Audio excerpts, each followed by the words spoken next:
The idea first came to Dr. Eleanor Winters on a rainy Tuesday morning. She sat in her small office at Meridian University, coffee going cold beside her keyboard as she stared at an article about advances in time-lapse photography. Outside, students hurried across campus with backpacks pulled over their heads against the downpour, but Eleanor hardly noticed them. Her mind was somewhere else entirely, 6 feet under to be precise. Eleanor had spent the last 15 years studying what happens to the human body after death. Not the spiritual journey some believed in, but the physical reality, the slow, natural return to the elements. As head of the university's Department of Thanatology, she had dedicated her life to understanding death to better serve the living. Most of her research helped law enforcement determine time of death or identify remains. Sometimes it helped bring closure to families. Occasionally it even helped catch killers, but there was still so much they didn't understand about what happened in those sealed environments, those final resting places where no scientist had managed to observe directly. Until now. It could work, she whispered to herself, fingers tapping against her desk. With the right equipment, the right permissions. 3 months later, Eleanor stood before her research team in the university's conference room. 5 people sat around the oval table, each with a thick folder in front of them. Through the windows behind them, autumn leaves swirled across the campus grounds. "Thank you all for coming," Eleanor said, tucking a strand of gray-streaked hair behind her ear. "What I'm about to propose is unconventional, but if successful, it could advance our field by decades." She clicked her remote, and the projection screen lit up with the title, "Continuous Observation of Post-Mortem Environments, the Coffin Camera Project." A tall man with a neatly trimmed beard and round glasses raised his eyebrows. "You want to put cameras in coffins?" "Not just cameras, Professor Liu. Environmental sensors too. Temperature, humidity, pressure, chemical composition, everything we can monitor without disturbing the subjects." A younger researcher with curly red hair leaned forward. "The ethics committee will never approve this." Eleanor nodded. "You're right, Dr. Patel. That's why we need to approach this carefully. We'll only work with individuals who have donated their bodies to science and families who fully understand and consent to the research. We'll ensure everything is handled with the utmost respect." For the next hour, they discussed the technical challenges. How to power cameras for months or years underground. How to transmit data through 6 feet of soil. How to ensure nothing disturbed the natural processes they were trying to study. By the time they finished, the sun was setting outside the windows. The room had grown darker, but there was a new energy among the researchers. Even the skeptics seemed intrigued by the possibilities. "If we can pull this off," said an older woman with weathered hands who'd been quiet most of the meeting, "we might change how the entire field thinks about decomposition studies." Dr. Rivera had worked in forensic anthropology for 40 years. Her approval meant something. 6 weeks later, Eleanor found herself sitting across from the university's ethics committee. 7 stern faces stared back at her from behind a long table. The committee chair, a philosophy professor with thick white eyebrows, peered at her over his reading glasses. "Dr. Winters, while your proposal is scientifically intriguing, we have concerns about the dignity of the deceased." Eleanor nodded. "I understand completely. That's why our protocols include extensive consultation with families. The cameras and sensors will be placed discreetly, and all data will be handled with strict privacy controls. The focus is purely scientific, understanding the environmental conditions and chemical processes, not watching what happens to the person." A medical ethicist on the committee leaned forward. "And you believe families will consent to this?" "Some will. In my preliminary outreach, I've already spoken with 3 families of terminal patients who have expressed interest. These are people who have already decided to donate their bodies to science. They see this as another way their loved ones can continue to contribute to knowledge even after death." The discussion continued for nearly 2 hours. Eleanor answered questions about data security, religious considerations, psychological impact on families, and dozens of other concerns. By the end, her throat was dry and her voice slightly hoarse, but she could tell from the shifting mood in the room that she had made an impression. 3 days later, she received the official letter, conditional approval, pending final review, of the technical specifications and consent protocols. The real work was about to begin.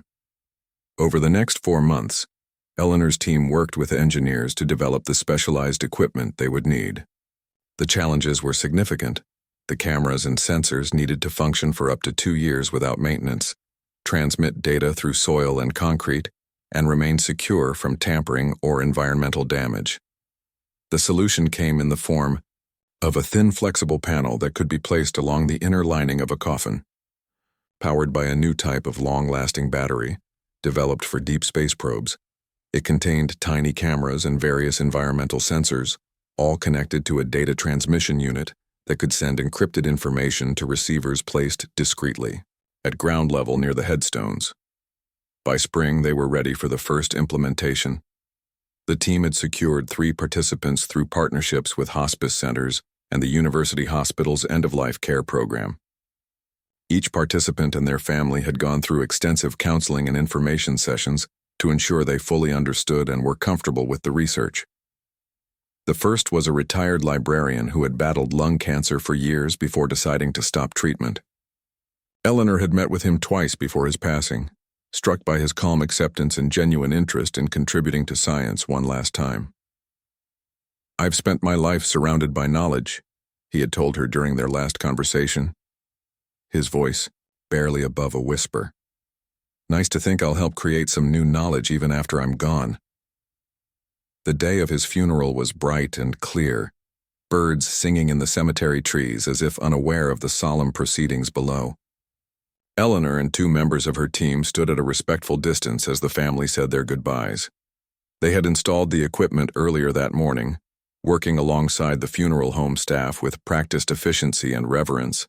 As the cemetery workers began to lower the casket, Eleanor felt a strange mix of emotions: sadness for the family's loss, respect for their contribution to science, and undeniable scientific curiosity about what the coming months would reveal. The key second and third participants followed over the next few weeks. One was a former high school physics teacher who had spoken enthusiastically with Eleanor about the technical aspects of the project before his heart finally gave out. The other was an elderly woman who had outlived most of her family but wanted, as she put it, to do something useful with this old body when I'm done with it. By early summer, all 3 monitoring systems were active and transmitting data. Eleanor's team had set up a dedicated secure server room where the information was collected and processed. Every morning, Eleanor would come in early to review the overnight data before anyone else arrived. At first, the readings were exactly what they had expected: the gradual changes in temperature and humidity, the slow release of gases, the beginnings of the natural decomposition process. The cameras showed little beyond darkness, occasional condensation on their lenses, and the expected physical changes. But science is often about patience, about watching and waiting and recording. Eleanor knew that the real value would come with time, as patterns emerged and comparisons could be made between the 3 different environments. The first 2 months passed without incident. Their paper documenting the research methodology was accepted by the Journal of Forensic Sciences, bringing cautious attention from colleagues around the world. Some expressed ethical concerns, others scientific skepticism, but many were intrigued by the possibility of data that had never before been collected. Then, one morning in late July, Eleanor noticed something unusual in the overnight readings from the 3rd coffin, the one containing the former physics teacher. While the other 2 showed the expected patterns, this one displayed slight but noticeable anomalies in the electromagnetic readings. At first, she thought it might be equipment failure, but the patterns persisted, seeming to correlate with certain times of day and specific lunar phases. Even more puzzling, the time-lapse imagery occasionally captured what appeared to be faint, fleeting patterns of light that couldn't be explained by any known decomposition process. Eleanor stared at her computer screen for a long time that morning, coffee forgotten beside her keyboard, just as it had been on that rainy day when the idea first came to her. She hadn't expected to discover anything truly surprising. After all, the basics of what happens to a body after death were well understood. The project was supposed to be about gathering more detailed data, refining timelines, understanding environmental factors. But now, looking at these unexplained readings, Eleanor felt a familiar stirring of scientific excitement, the kind that came with stepping into unknown territory, with seeing something no one had seen before. She picked up her phone and sent a message to her team. Meeting in my office 9 a.m., bring coffee. We might have our first real discovery. Outside her window, summer sunlight streamed across the campus. Students walked to morning classes, laughing and talking, full of life and plans for the future, none of them aware that beneath a quiet corner of the local cemetery, something unexpected was happening, something that might change our understanding of what happens after we die. Eleanor smiled to herself. This was just the beginning. By Sapient Bien. 9 o'clock that morning, Eleanor's office was packed with her research team. Dr. Patel perched on the edge of the desk, red curls falling over her face as she studied the printouts.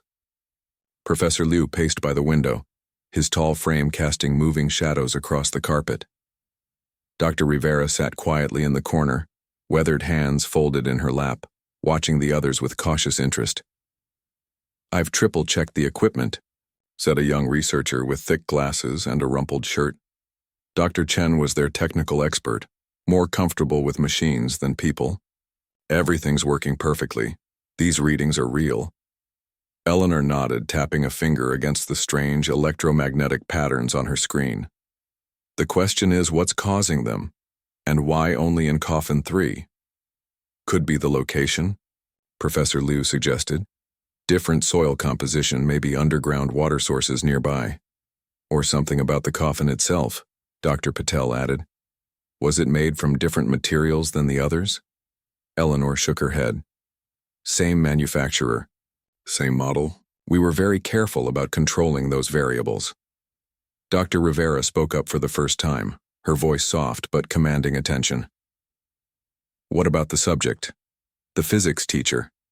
Was there anything unusual about him?" Eleanor thought back to their conversations before his death.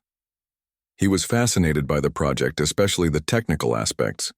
Kept asking about the sensors, the data transmission. She paused, remembering something else. "He did mention having a pacemaker, but we accounted for that in our baseline readings. It wouldn't be active now anyway." "What about personal items?" Dr. Chen asked, looking up from his tablet. "Did the family bury him with anything metallic or electronic?" Eleanor pulled up the documentation. "Wedding ring, a pocket watch that belonged to his father, and..." "Wait." She scrolled down further. "A small crystal pendant.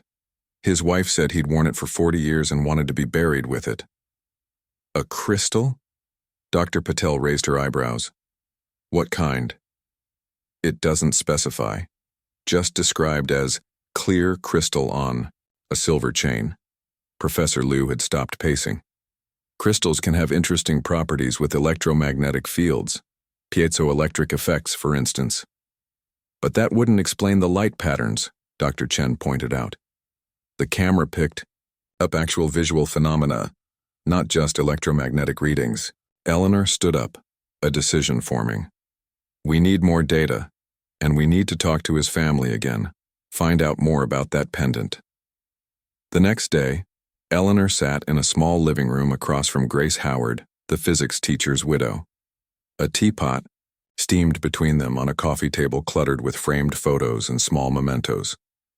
"Thank you for seeing me again, Mrs. Howard," Eleanor said gently. "I know this must be difficult." The older woman smiled sadly. "Thomas would have loved all this, the mystery, the science of it. He was always looking for the wonder in ordinary things." Eleanor nodded, taking a sip of tea before continuing. "I wanted to ask you about the crystal pendant Thomas was buried with. Do you know what type of crystal it was, or where he got it?" Grace's eyes lit up with the question.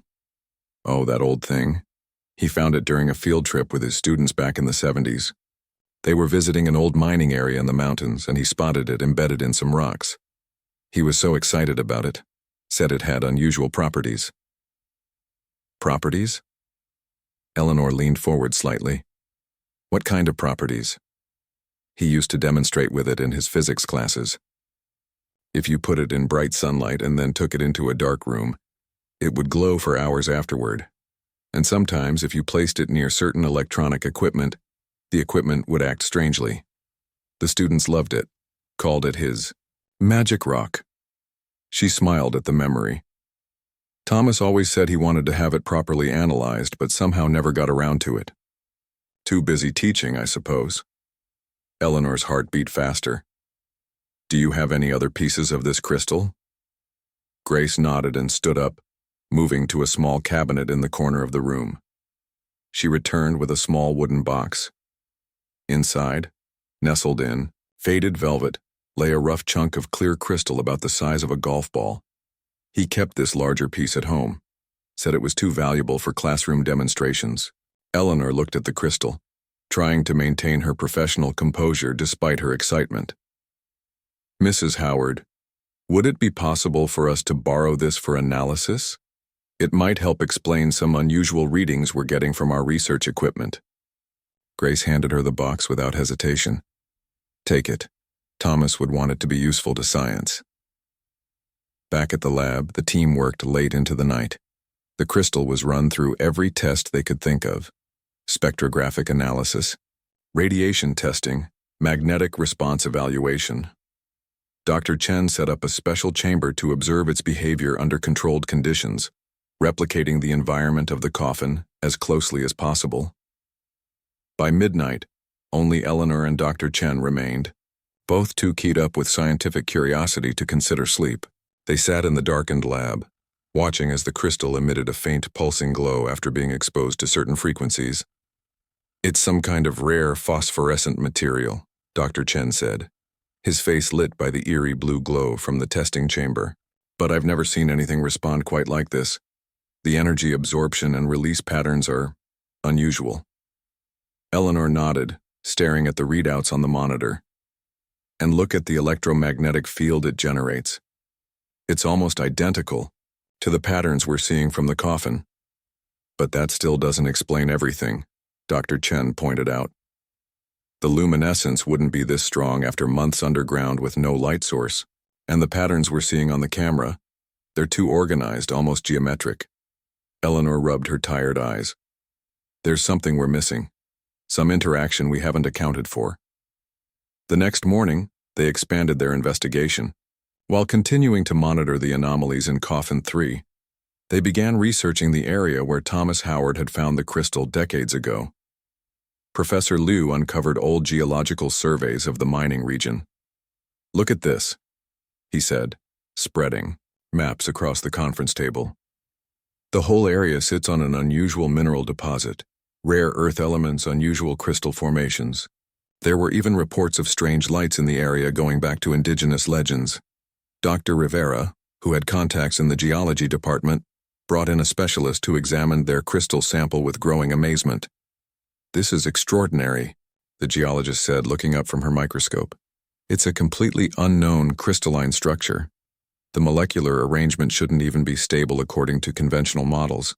I'd need to do much more extensive testing to understand its properties fully. Meanwhile, Dr. Patel had been analyzing the cemetery location. I've found something interesting, she announced, bringing up satellite imagery on the main screen. There's an underground water source that runs directly beneath that section of the cemetery, and the mineral content of that water is unusually high in the same rare earth elements found in the mining region. The pieces were starting to come together. Eleanor stood before the assembled data, mind racing with possibilities. So we have a unique crystal with unusual electromagnetic and luminescent properties, buried with a body that's undergoing natural chemical changes during decomposition, in an area with mineral-rich groundwater that might be interacting with both. It's the combination, Dr. Chen said quietly, the excitement clear in his voice despite his typically reserved demeanor. None of these factors alone would produce what we're seeing, but together, we need to set up a controlled experiment, Eleanor decided. Recreate these conditions in the lab as closely as possible. Over the next week, they worked tirelessly to build a simulation chamber. They obtained similar organic materials to replicate decomposition processes, created an artificial groundwater flow with the same mineral composition, and placed a small piece of the crystal within this carefully controlled environment. For 3 days, nothing happened. The team took shifts monitoring the equipment, but the readings remained normal, showing none of the unusual patterns they were seeing from the coffin.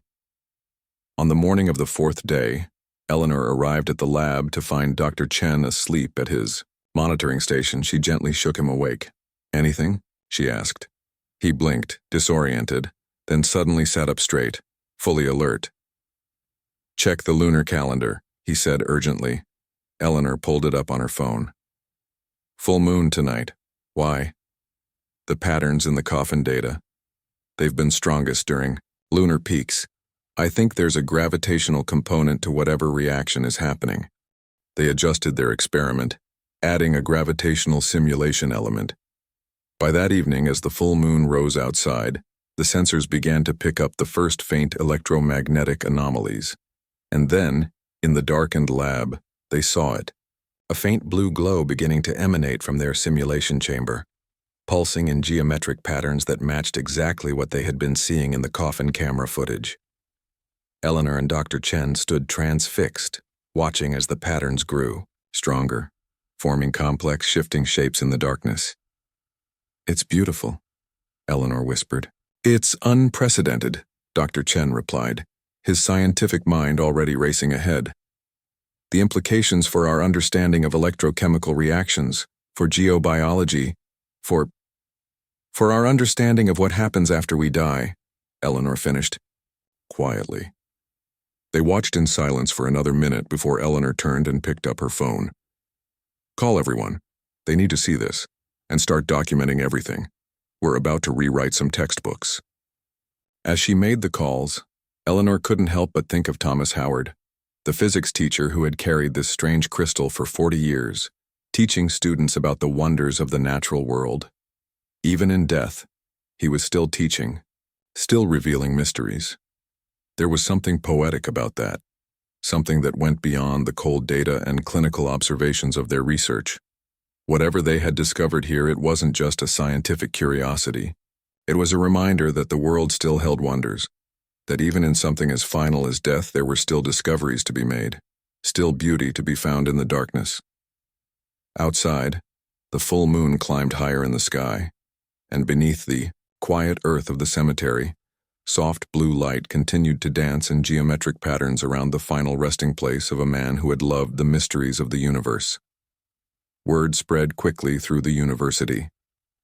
By noon the next day, Eleanor's lab was packed with researchers from various departments, all eager to witness the phenomenon for themselves. The Dean of Sciences stood with arms crossed, peering into the simulation chamber with undisguised amazement. "How long has this been happening?" he asked, watching the blue geometric patterns pulse and shift. "We first noticed anomalies in the coffin readings about 2 weeks ago," Eleanor explained, "but we only managed to recreate the effect in the lab last night." Professor Liu was explaining the setup to a group of chemistry faculty. "It's the combination of factors that makes it unique. The crystal itself has unusual properties, but when it interacts with the specific organic compounds released during decomposition, plus the mineral-rich groundwater, plus the gravitational influence of lunar cycles." He spread his hands. "Something entirely new emerges." Dr. Rivera had been quietly observing the patterns for nearly an hour. "It reminds me of something," she said, her weathered face illuminated by the blue glow. "Years ago, I studied bioluminescent organisms in deep-sea environments. Some of them communicate through light patterns that look remarkably similar to this." Eleanor looked at her sharply. "You think this is a form of communication?" The older woman shook her head slightly. "Not exactly. More like a natural process that follows mathematical principles. The patterns aren't random. They're following some kind of sequence." Dr. Chen, who had been recording data continuously since the previous night, looked up from his computer. "She's right. I've been running the pattern sequences through an analysis program. There are definite mathematical consistencies. Fibonacci sequences, golden ratios. the same patterns we see throughout nature. As word continued to spread, the university president arrived with the head of public relations.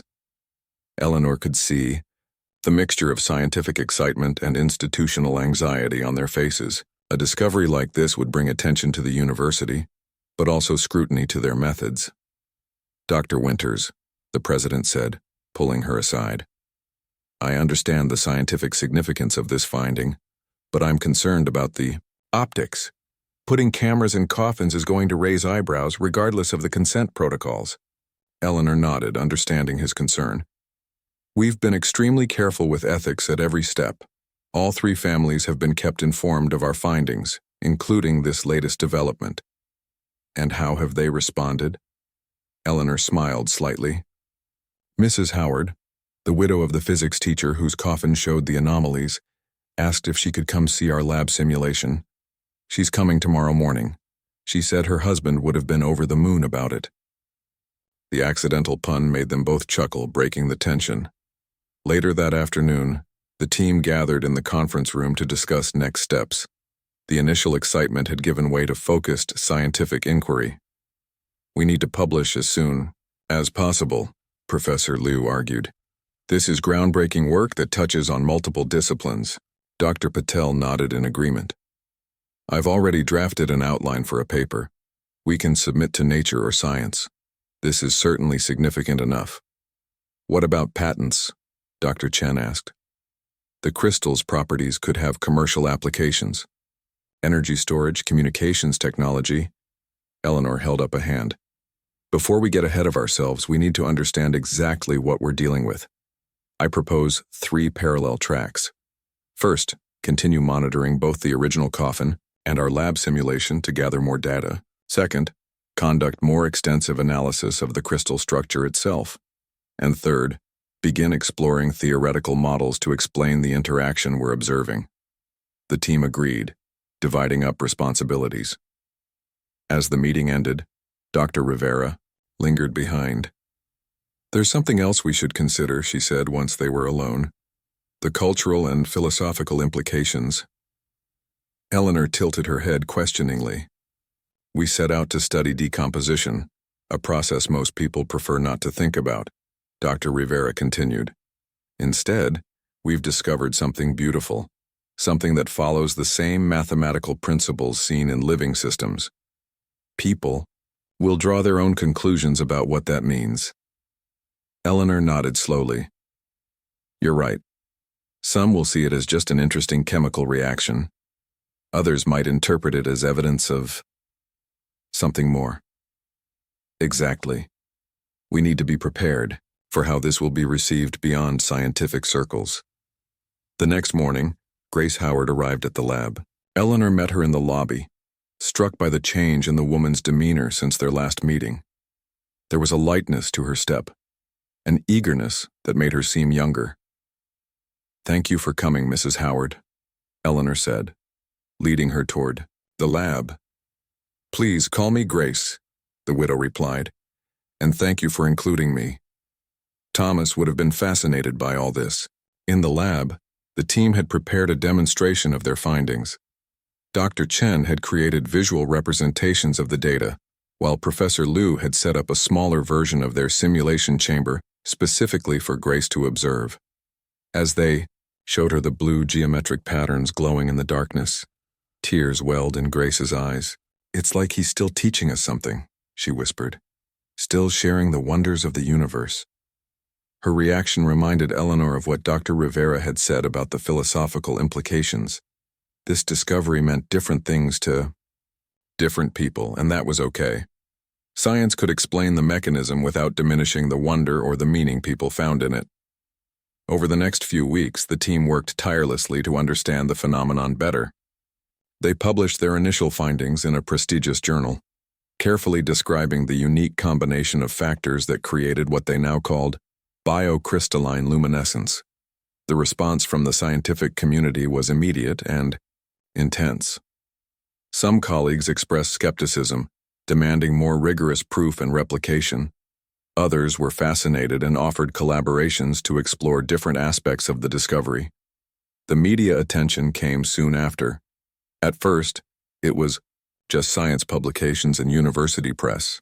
Then mainstream news picked up the story, with headlines ranging from the factual, "University researchers discover new form of bioluminescence," to the sensational, "Scientists place camera in coffin, discover life after death."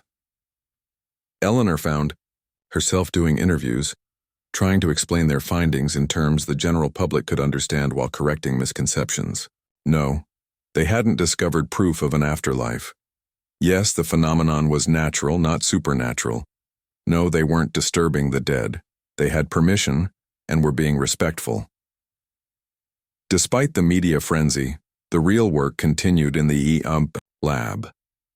By analyzing the crystal structure at the atomic level, they discovered it had a completely unique molecular arrangement that allowed it to store and release energy in ways previously unknown to science. Dr. Chen managed to synthesize a small amount of similar crystalline material in the lab, proving that the phenomenon could potentially be reproduced without natural crystals. This opened up possibilities for practical applications, from new types of energy storage to advanced imaging technologies.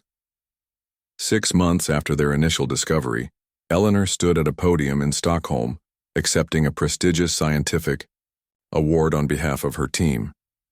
Looking out at the audience filled with distinguished scientists and researchers, she felt a deep sense of satisfaction mixed with humility. "When we placed those cameras in coffins, we were looking for better data about decomposition," she said in her acceptance speech.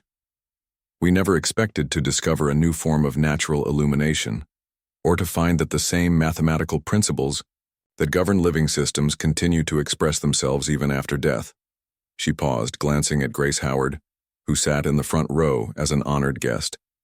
"This discovery reminds us that nature's creativity doesn't end with life.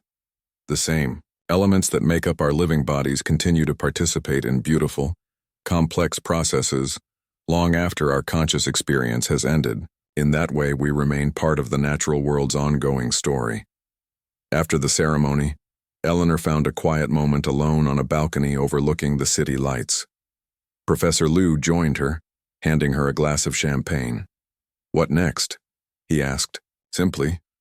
Eleanor smiled, looking up at the night sky where a full moon hung bright among the stars. Somewhere back home, beneath the quiet earth of a cemetery, blue light was dancing in geometric patterns around the remains of a physics teacher who had loved to share the wonders of science with his students. "We keep looking," she answered. "Keep asking questions. That's what Thomas would have done." She thought about how a simple research project had led them to this unexpected place, how a camera placed in a coffin had revealed something so beautiful, so mathematically perfect, that it changed how they thought about the boundary between life and death. It wasn't an answer to the great mysteries that humans had pondered for centuries, but it was a reminder that even in endings, there could be new beginnings. Even in decay, there could be beauty. And even in death, there could be discoveries waiting for those curious enough to look. 1 year after their discovery, Eleanor's life had changed in ways she never imagined. The small, cluttered office where she'd first dreamed up the coffin camera project was now a distant memory. These days, she worked in a sprawling research facility funded by a major science foundation, with a team that had grown from 5 people to nearly 50. On a crisp autumn morning, she walked through the lab, nodding to researchers busy at their stations. The facility hummed with activity. Engineers developing new applications for the crystal technology, biologists studying its interaction with living organisms, physicists creating mathematical models to explain its unique properties. "Doctor," Chen approached her, tablet in hand. "The latest synthesis batch is showing 93% efficiency," he reported. "Much better than last month." Eleanor nodded, pleased. After months of trial and error, they had finally developed a reliable method to create synthetic versions of the crystal. It wasn't identical to the natural specimen Thomas Howard had found decades ago, but it replicated the key properties that made the biocrystalline luminescence possible. "And how are the field tests going?" she asked, walking with him toward the testing chambers. "Promising. The underground sensors are working exactly as designed. They're capturing seismic data at depths traditional equipment can't reach. and the energy requirements are minimal. This was just one of many applications they'd developed. The crystal's unique ability to store and release energy in response to specific environmental conditions had proven valuable in fields from medicine to environmental monitoring. As they entered the main research hall, Eleanor spotted a familiar face. Grace Howard stood chatting with Professor Liu near a display of the original crystal. Now in her 70s, Grace had become a regular visitor to the lab and something of a grandmother figure to the younger researchers. "Grace," Eleanor greeted her warmly. "I didn't know you were coming in today." The older woman smiled. "I brought something I thought you might want to see." She reached into her bag and pulled out an old, leather-bound journal. "I found this while cleaning out Thomas's study. It's his notes from when he first discovered the crystal. There are drawings, observations, things he never published."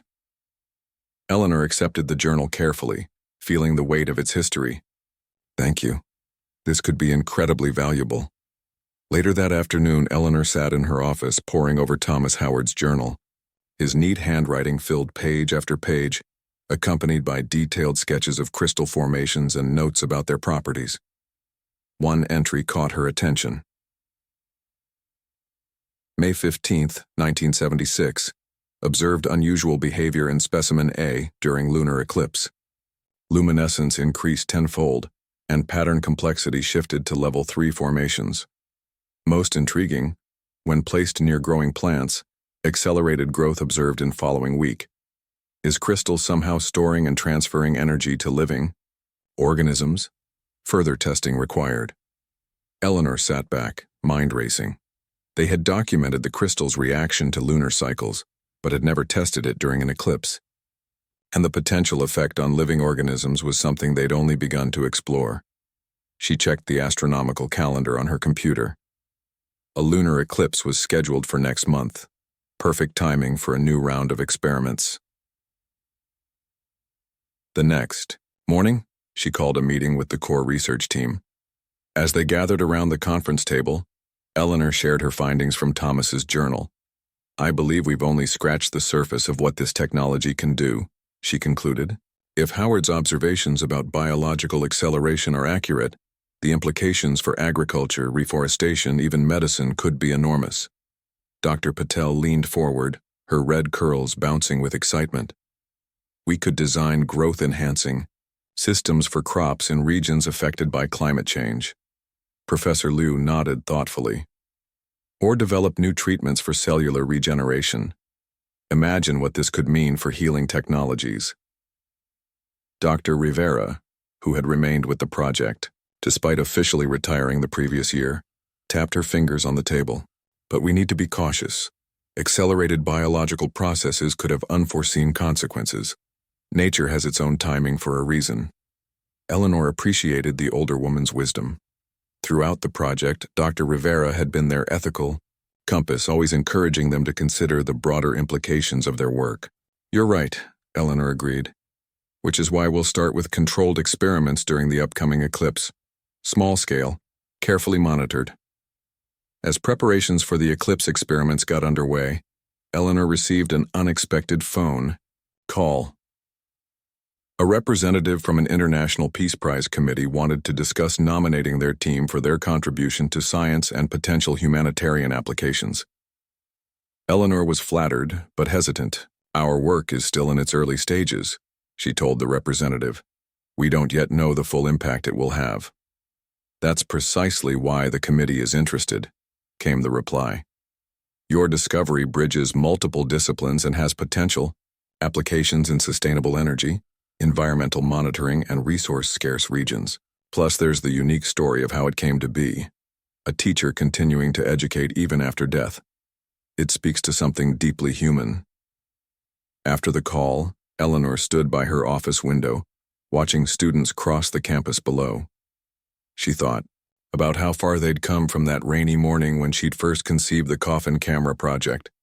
What had started as a straightforward attempt to gather better data about decomposition had evolved into something that could potentially help address some of the world's most pressing problems.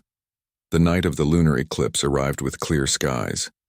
The team had set up multiple testing stations, some in the lab, some at the cemetery where Thomas Howard was buried, and others at different locations around the country where they had partners in their research network. Eleanor stood with Dr. Chen in the main lab, watching as the Earth's shadow began to cross the moon outside. On a table before them, samples of the synthetic crystal were connected to monitoring equipment, while nearby, trays of seedlings were positioned to measure any growth effects. Recording beginning at 10:43 p.m., Dr. Chen noted, eyes on his equipment. Eclipse is at 7% coverage. As the eclipse progressed, the instruments began registering changes. The crystal's electromagnetic signature shifted, and the luminescence intensified, just as Thomas Howard had recorded decades earlier. The blue glow deepened to an almost violet hue, and the geometric patterns became more complex, shifting into formations they hadn't observed before. "Look at the energy output," Dr. Chen said, pointing to a graph on his screen where the line was climbing steadily. "It's already 3 times normal levels, and the eclipse is only at 30%. Eleanor watched in fascination. "Are we recording all wavelengths? I want to make sure we're not missing anything in the non-visible spectrum." Reports began coming in from the other testing stations. All were observing similar phenomena, with slight variations based on local conditions. The team at the cemetery reported the strongest readings of all, suggesting that the original crystal in Thomas Howard's coffin was reacting even more powerfully than their lab samples. By the time the eclipse reached totality, the lab was bathed in a pulsing violet light that cast strange moving shadows on the walls. The crystals hummed with energy, and the monitoring equipment struggled to keep up with the readings. "The patterns," Dr. Patel whispered, staring at the shifting geometric forms. "They're organizing into higher-order mathematics now. Look, it's expressing Penrose tiling sequences. That shouldn't be possible with our current synthesis method." When the eclipse ended and the moon emerged from Earth's shadow, the crystals gradually returned to their normal state. But something had changed. The seedlings near the crystals had visibly grown, not by much, perhaps a few millimeters, but enough to be measurable and statistically significant. Over the following weeks, those same seedlings grew at twice the rate of the control group, despite identical care. Something in the crystal's energy during the eclipse had fundamentally affected their growth patterns. The implications were enormous. Eleanor's team worked around the clock, analyzing data and designing follow-up experiments. They published their findings, and the scientific community responded with a mixture of excitement and skepticism that pushed them to refine their methods and gather more compelling evidence. 6 months later, Eleanor stood on a stage in front of hundreds of people at a global conference on sustainable technology. Behind her, a large screen showed time-lapse footage of crystal-enhanced crops growing in previously barren soil. What began as a simple research project, a camera placed in a coffin, has led us to technology that could help address food security in regions affected by climate change, she told the audience. These enhanced growth systems require minimal energy input and work with existing agricultural methods, making them accessible even in resource-limited areas. After her presentation, a young journalist approached her. "Dr. Winters, some people are calling this discovery a stroke of luck, finding the right crystal in the right conditions. Do you see it that way?" Eleanor considered the question. "I see it as a reminder that nature still has countless secrets to share if we're curious enough to look for them. Thomas Howard found that crystal because he was paying attention to the world around him, curious about its wonders. We discovered its full potential because we were willing to look in places others might avoid." She smiled slightly.